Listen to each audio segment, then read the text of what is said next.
আজ আমার ঘরে হবে নবরত্ন আর ফ্রাইড রাইস।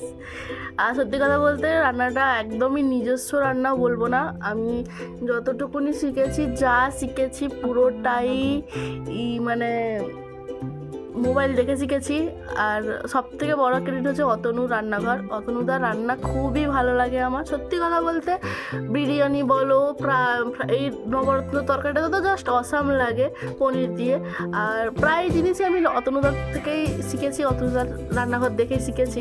তার মধ্যে টুকটাক এটা ওটা একটু অ্যাড করে দিই বা বাদ দিয়ে দিই, সেটা তো আলাদা প্রত্যেকটা ঘরেই হয়। যাই হোক, যার জন্য এত কিছু করা তিনি হচ্ছেন এই যে ম্যাডাম। আর এখানে আমার সবজি বানানো প্রায় কমপ্লিট, ব্যাকগ্রাউন্ডটা একটু অ্যাভয়েড করো প্লিজ। যাই হোক, এই যে মটরশুঁটি নিয়েছি, এটা একটু ফ্রাইড রাইসের জন্য করেছি। আর এই যে ক্যাপসিকাম, এটা গাজর, ফুলকপি, আরও আলু দেবো। আর বেশি কিছু দেবো না, অল্প অল্প করে দিয়ে মোটপট করবো। চলো আমি কীভাবে নবরত্নটা করি, অবশ্যই সবাই হয়তো বলবো অতনুদার রান্নাঘরটা একবার দেখার জন্য। তাছাড়াও আমি অতনুদার মতন করে করতে তো পারি না, তাও আমার মতন করে কীভাবে করি সেটাই তোমাদের সঙ্গে শেয়ার করবো। চল, তো এই যে রান্না করতে বসে গেছি। প্রথমে আলুটা ভেজে নিচ্ছি নুন দিয়ে, একটু হলুদ দিলে হয় বাট হলুদ দিইনি, ভেজে নিয়ে তুলে নিলাম। কেন আমি সবগুলো একসঙ্গে ভাজিনি, একটু একটু করে ভেজেছি একটা একটা করে। তারপরে একটু গাজরে ভেজে নিয়েছি লবণ দিয়ে, প্রত্যেকটাই লবণ দিয়ে একটু ভালো করে ভেজে নিয়েছিলাম। ক্যাপসিকামটাকেও সেমভাবেই ভেজে নিয়েছি একটু লবণ দিয়ে। আর বোন এমন জায়গায় একটা বসে ভিডিও করছিল যে মানে কি বলবো, রীতিমতো বসতে পারছিলো না, তাও কষ্ট করে আমাকে বোন ভিডিও করে দিচ্ছিল।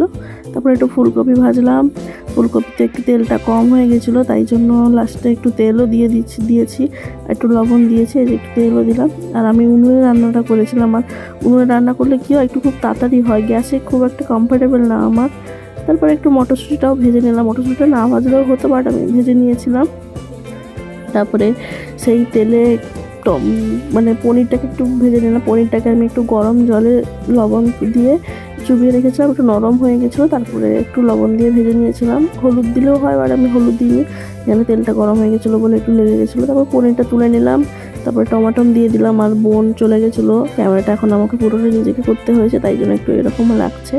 যাই হোক, টমাটোটা আমি প্রথমেই টমাটো দিয়ে দিই, তারপরে আদা দিলাম। আর এখানটায় আদা দিয়েও একটু নেড়ে নিলাম। কী মশলা করেছিলাম দেখানো মানে একদম মাথায় ছিল না, দেখানো হয়নি। তারপরে এই যে এখানটায় একটু গরম মশলা দিয়ে দিলাম, এটা প্রথমে দিলে হতো কিন্তু আমি মাঝখানে দিয়েছি, তার একটু ম্যানেজ করে নিও। তারপর একটু জিরে বাটা দিয়েছিলাম, দেখানো হয়নি ওটা। তারপর একটু হলুদ গুঁড়ো, লঙ্কা গুঁড়ো দিয়ে ভালো করে মশলাটা কষিয়ে নিব। কষিয়ে নেওয়ার মানে যতক্ষণ না তেল ছাড়ছে ততক্ষণ একটু কষিয়ে নেব, আদার গন্ধটা যেন মরে যায়, এই ততক্ষণ অবধি কষাবো। তারপরে এই যে মানে চারমগজ আর কাজু বাদাম বাটা দিয়েছিলাম, এটাও দেখাতে মনে নেই, যেহেতু একা ক্যামেরা করছে তাই প্রবলেম হচ্ছিলো। তারপর তেল ছাড়া অবধি অপেক্ষা করব। তেল ছেড়ে গেলে সমস্ত সবজিগুলোকে ভালো করে দেব, দিয়ে ভালো করে একটু কষিয়ে নেব। কষানোর পর গরম জল ঢেলে দেবো। আমি অ্যাকচুয়ালি গরম জলটাই দিয়েছিলাম, তাতে ভালো হয়, বেশি সময় লাগে না। দিয়ে ভালো করে নেড়ে চেড়ে ওপর থেকে একটু মটরশুঁটিগুলো দিয়ে দেবো, আর একটু চিনি দিয়ে দিলাম। একটু চিনি দিলে ভালো লাগে খেতে, যেহেতু পনিরের তরকারি, একটু চিনি দিলে ভালো লাগে খেতে। তারপরে একটু ঘি দিলাম, এটা ঘরের ঘি, দেশি ঘি যেটা বলে। তারপর একটু আমুল দুধ দিলাম। আর আমার গরম মশলা ছিল না, গরম মশলা থাকলে হয়তো গরম মশলাই দিতাম। আমার গরম মশলা থাকার সত্ত্বেও গুঁড়ো গরম মশলা উপর থেকে দিলে একটু ভালো লাগে, তো আমার যেহেতু ছিল না সেটা স্কিপ করে গেছি। তারপরে একটু ঢাকা দিয়ে ভালো করে ফুটিয়ে নিয়েছি। আর এই যে আমাদের নবরত্ন রেডি।